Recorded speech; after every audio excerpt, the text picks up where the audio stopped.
તમે બધા જાણો છો કે મારા બાપા શિરીષલાલ મોર્નિંગ વોકના રવાડે ચડ્યા હતા. રોજ સવાર પડે ને ભાગ ભાગ શિરીષ ભાગ ભાગ ભાગ શિરીષ ભાગ કરતા બહાર દોડી જતા હતા.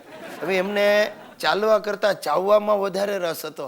રોજ સવારે 5 કિલો ખમણી ને 5 કિલો બટાટા પૌવા ઝાપટી જતા હતા. એમાં એક દિવસ એમને આફરો ચડ્યો. 4 દિવસ સુધી પથારીમાં કણસતા પડી રહ્યા. એ દિવસથી એમનો મોર્નિંગ વોક બંધ થઈ ગયો. પણ હવે એક નવી પીડા શરૂ કરી છે સાહેબ. આસપાસની બહેનો અને બોખા ડોસાઓને ભેગા કરી ને ઘરમાં કથા વાર્તા કરે છે. આમાં કથા ઓછી થાય છે ને કુથલી જ વધારે થાય છે. તમે નહીં માનો, અમુક ડોસીઓ તો ધર્મની વાતો કરવાને બદલે ગરમ ધર્મની વાતો કરવામાં જ વધારે રસ લે છે. વાહ! અરે ગિરીશા, કાલે તો મજા આવી ગઈ. અમારી ધર્મસભામાં ઇન્દ્રની અપ્સરા મેનકા અને ફિલ્મની અપ્સરા મોનિકા ઉપર સંવાદ થયો. અરે બાપુજી, આ શું માંડ્યું તમે? આ મેનકા ને મોનિકાની વાતો છોડો અને નિરાતે ભગવાનનું નામ લ્યો. એને પણ યાદ કર્યા હતા. ભગવાન દાદા અને અમિતાભ બચ્ચનના નૃત્ય વચ્ચેની સરખામણી થઈ અને રામધૂન વખતે બધા ભક્તોએ ઊભા થઈને અમિતાભ બચ્ચનની સ્ટાઇલથી નૃત્ય કર્યું. થોડા એક્શન થોડા જેક્શન, બુઢ્ઢા હોગા તેરા બાપ, બુઢ્ઢા હોગા તેરા બાપ.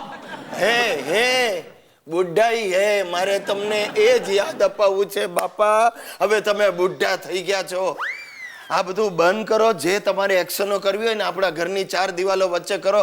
અરે હવે તો સોસાયટીના છોકરાઓ પણ તમારી મસ્કરી કરે છે. મશ્કરી હંમેશા મહાન માણસોની જ થાય ગિરીશ. અરે ભગવાન રામચંદ્રજી અને સીતાજીને પણ આ સમાજે છોડ્યા નહોતા.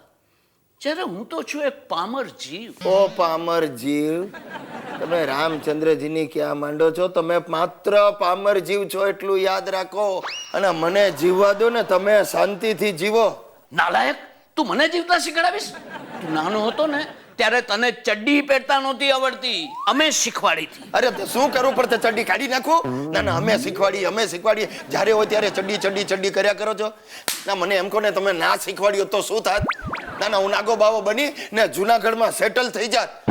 મારે આ દશા તો ન આવે જ જોવાની. એ દશાની માં આ તારા બાપને ન શીખડાવીશ. મને જે ફાવશે ને એ જ હું કરીશ. તું તારું સંભાળીને બેસ ને, નાસ્તિક જીવ. અરે શિરીષલાલ, તમે 70 વર્ષે સુધરવાને બદલે વંઠીને 18 ગયા છો. ચાલુ આના કરતા તો હું જન્મ્યો જ નહોત ને તો સારું થાત. દોસ્તો, આપણા ગુજરાતીઓમાં વાસ્તુનું બહુ મહત્વ છે. જેના ઘરનું વાસ્તુ હોય ને એણે ભલે ઘર લેવા માટે લોન ન લીધી હોય, પણ વાસ્તુ ક્રિયા કરવા માટે તો લોન લેવી જ પડે. યાદ કરીને બધા સગાવાલાઓને બોલાવવા પડે અને વાલા સગાઓ હોંશે હોંશે આવે ને પાછા 2 દિવસ રોકાય. તમે નહીં માનો, આ મારા ઘરના વાસ્તુ વખતે એટલો ખર્ચો થઈ ગયો. કિચનનું પ્લેટફોર્મ અડધું રહી ગયું.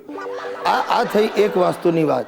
હવે બીજું વાસ્તુ એટલે વાસ્તુશાસ્ત્ર, ફેંગ સુઈ, વાસ્તુશાસ્ત્રનો વાયરો આવ્યો છે. આ અમારી સુસલીને હવે અમારા ઘરનું વાસ્તુ ચેક કરાવવું છે.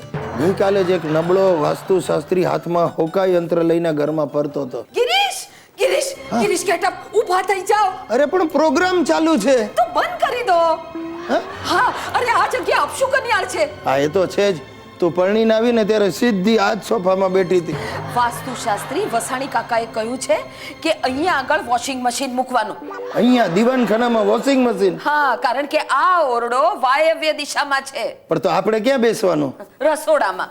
રસોડામાં? હા, કારણ કે રસોડું નૈઋત્ય દિશામાં છે અને મારા બચાડા હિતિયાનું સ્ટડી ટેબલ પણ ખોટી દિશામાં છે, એટલે જે ફેલ થાય છે. અરે કપાળ મારું, એ ડફોળ છે એટલે ફેલ થાય છે.